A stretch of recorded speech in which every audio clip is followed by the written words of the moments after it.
ورد رجاف الالتن عبد الرحمن ابن عوف فدا عبد الرحمن ابن عوف سينا اسلاما كيستي مليونير قدانا متوري غافا هجرة قدو مدينة را مكة را مدينة تي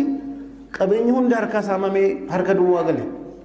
رسول ربي صلى الله عليه وسلم انصارف مهاجروتا قدو قبلا قدن قبلومان اينيون كقبيه سعد بن ربيعة كقبين سعد بن ربيعة مال جدني ati obboleessa koo islaamaati haadha manaa laman qaba tokkoon si hiikaa ni fuuta qabeenyaan qaba bakka lamatti qoodaa siifan kennaa jennaan Abdurrahmaan ibn Awf maal jedhe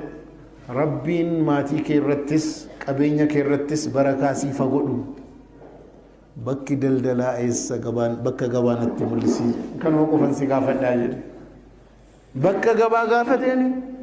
hijraa tokkoffaa irratti biizinasa jalqabe